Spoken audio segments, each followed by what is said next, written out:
anti COVID ini atau orang-orang yang sama kayak lo menyuarakan hal yang sama? Apakah memang ada kelompoknya yang saling berkaitan antar negara atau enggak?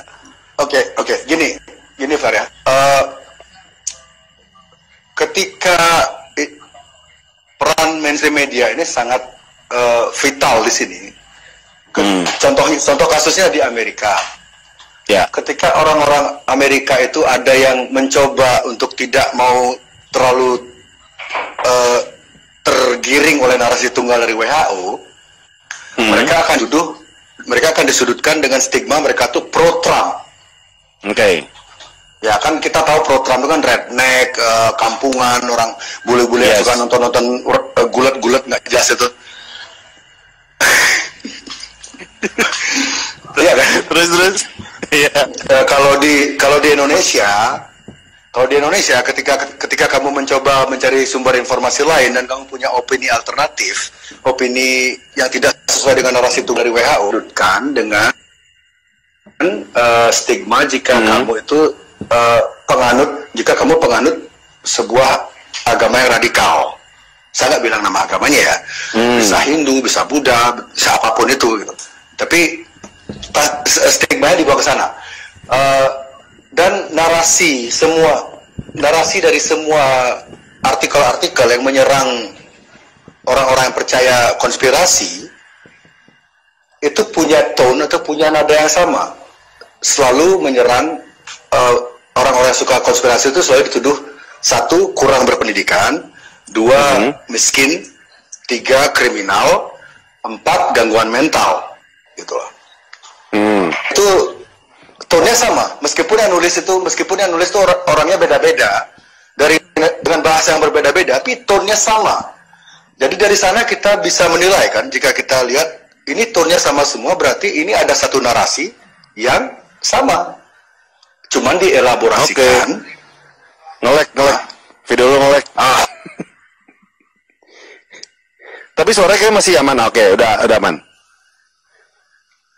Ya. Suara lo nggak ada, Bli. Suara lo nggak ada. Bilang suaranya nggak ada gitu. WhatsApp.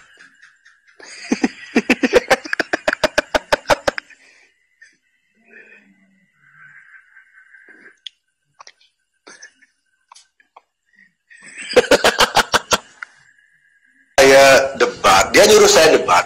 Dia bikin video. Jadi gini loh. Dia bikin udah dua video dia bikin. Dia negur saya tentang apalah, nggak penting lah. Dia bilang ke saya, kata-katanya dia, I'm taking from his word ya. Dia bilang, kalau kamu diajak debat tuh, ya debat lah. Harus sering-sering debat gitu loh. Dia ngomongin saya.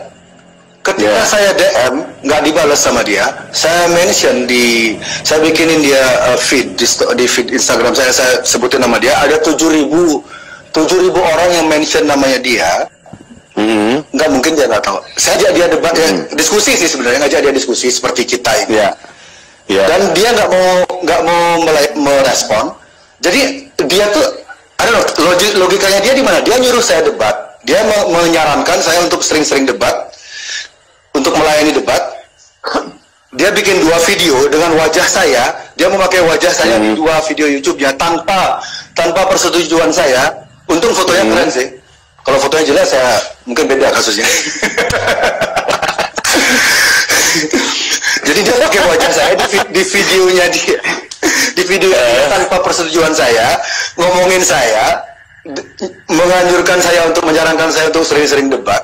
Ketika saya ajak dia debat, dia tidak mau. Itu namanya orang apa kalau nggak pengecut?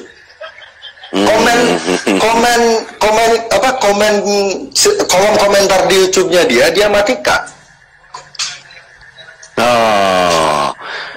Oke. Nama berikutnya Deddy Corbuzier. Jorogannya Indonesia. Karena mirip mukanya gitu atau gimana? Bela diri, profesi, punya kan bekas host TV juga. Jorogan kan bekas stand up comedian, backgroundnya sangat body, cara pembawaan, physical, backgroundnya juga, everything similarity. Oke. Nama berikutnya adalah Aiman.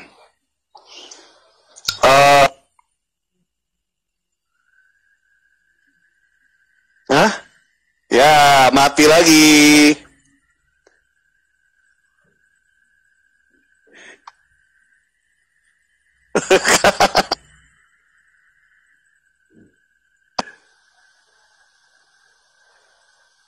Suruh join lagi deh.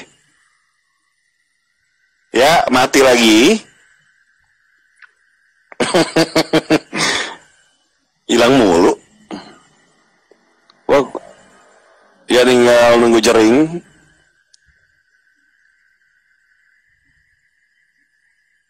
Oke. Kita nunggu jering lagi di sini. Nah, sip.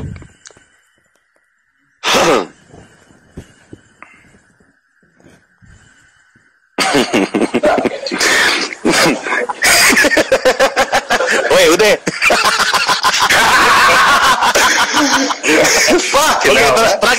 Terakhir Aiman. Gara-gara nyebut nama host TV itu langsung lag. Sialan anjing. Gimana pendapat lo soal Aiman? Not fair. Sebagai host dia gak fair. Dia selalu memotong ketika saya bicara selalu dipotong dan dia nggak netral, you know. He's not doing his job.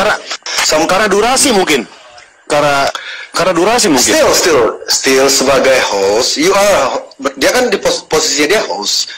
Dia tuh bukan lawan argumen saya, lawan debat saya gitu. Justru saya lupa namanya Dr. Hermawan ya. Justru dokter itu banyak setuju dengan argumen saya ketika saya berbicara. Dia banyak mengangguk dokter yang saya itu. Aimannya yang justru agresif menyerang saya. Jadi Aiman, he's not doing his job. He should be fired. Oke, Bli. Teman-teman band kayak Bobby, Eka ngelihat sekarang lo yang seperti ini, apakah mereka menegur atau kayak mendukung aja atau gimana? Kayak ada nggak sih kayak omongan-omongan kayak cuy nggak usah segitunya kali? Ada kayak gitu nggak sih atau mendukung aja? Ya, oke. Ya karena sepertinya dia gak ada suaranya lagi. Ayo, pertanyaan terakhir buat Bli Jering.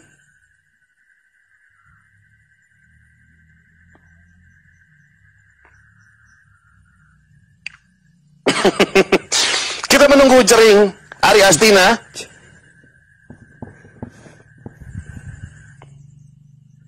Untuk ya kok nggak bisa dipencet sih gue. Ya, Jering belum request lagi. WhatsApp itu ya, nggak request. Wah ini udah 1,5 jam di sini. Balik. Oh, di bawah. Oh.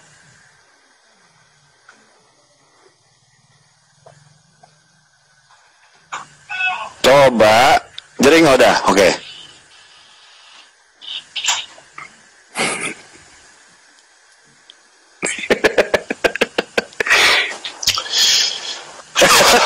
Cuy, udah. Bobby tadi Bobby Eka. Bobby Eka.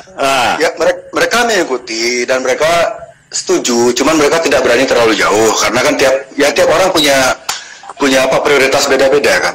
Tapi intinya mereka setuju jika media mainstream terlalu melebih-lebihkan, mereka setuju. Tapi sumber kekuatan saya di sini balik lagi ke awal pembicaraan kita tadi, sumber kekuatan saya dalam battle ini adalah istri saya. Jadi bukan satu-satunya yang paling kuat untuk mensupport lo adalah bini lo gitu. Jadi saya nggak peduli meskipun kawan-kawan band saya nggak setuju atau apapun bertentangan, saya nggak setuju. Saya nggak peduli, silahkan. Kan gini loh. Hanya karena kita punya opini berbeda tentang COVID ini, kan nggak berarti kita harus musuhan, toh? Nggak berarti kita harus berhenti berteman, kan? Yang terjadi di Twitter khususnya kan seperti itu. Ketika saya punya opini berbeda di Twitter, saya diperlakukan seolah-olah saya itu penjahat. Padahal di Twitter itu banyak banget konten-konten porno, konten-konten pedofilia, konten-konten yang kekerasan itu banyak banget di Twitter loh. Dan itu lebih berbahaya daripada pemikiran saya untuk mengajak orang lebih positif, lebih berani hidup, lebih menguatkan mental, tetap adaptasi, tetap. Cuman jangan terlalu ketakutan. Karena kalau kita ketakutan, semua ekonomi Indonesia akan makin cepat hancur. Kita akan makin cepat nyerah, dan kita akan tiba di kewajiban mandatory vaksin wajib ini. Dan ketika kita sudah mau menerima, semua orang diwajib vaksin, kamu kalau tidak divaksin tidak boleh keluar negeri, kalau kamu tidak divaksin kamu tidak boleh ke masuk mall, kalau kamu tidak divaksin tidak boleh whatever, tidak boleh kuliah. Itu fasisme, ingat ya? Fasisme tertinggi, mati ya? Enggak, aman. Enggak, aman. Aman. Bagi saya, fasisme tertinggi itu adalah ketika otoritas atau penguasa atau kalangan tertentu menentukan apa yang boleh ada di dalam tubuhmu. Itu sudah fasisme paling bangsat bagi saya. Oke. Ya, sementara beli jaring ngelek, ya, nggak ada suaranya lagi.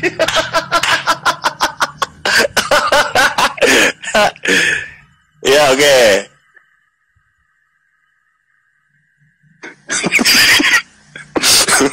Nge-lag cuy, nggak ada suaranya lagi. Seperti kita sudahi saja ya. Gue pengen ngobrol-ngobrol lagi terakhir untuk jaring.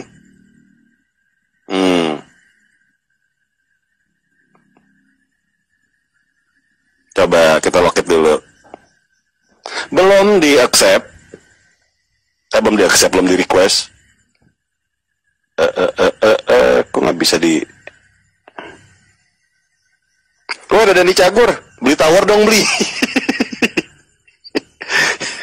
Bener kata Dani Cagur tuh, bikin tower di atas. Nah, oke.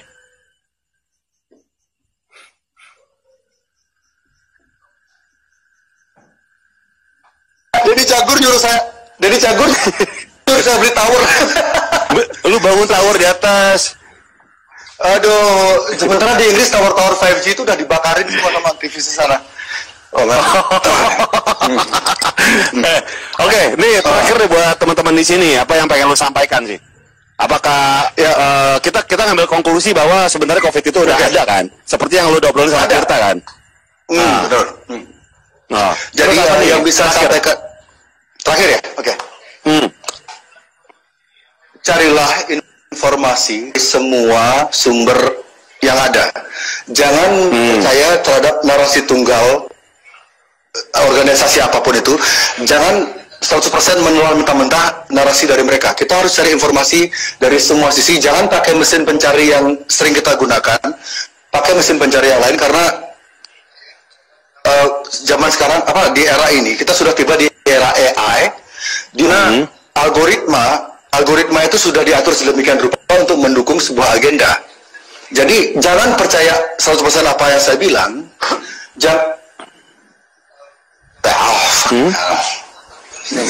Macet ya. Oke, enggak, suaranya masih.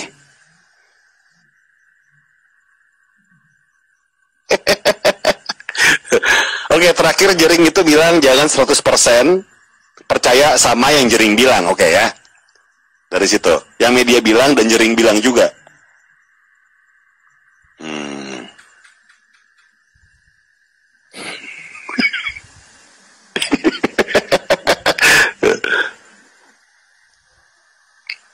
Tadi gue denger gitu gak sih, jangan 100% yang dia bilang, percaya sama yang dia bilang, ya gak sih?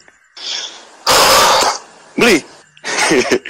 Tadi lu bilang jangan 100% percaya sama media bilang. Langsung ya? Iya. Iya, jangan 100% percaya dengan apa yang saya bilang, jangan 100% percaya dengan apa yang media bilang, jangan 100% percaya dengan apa yang Gofar bilang juga.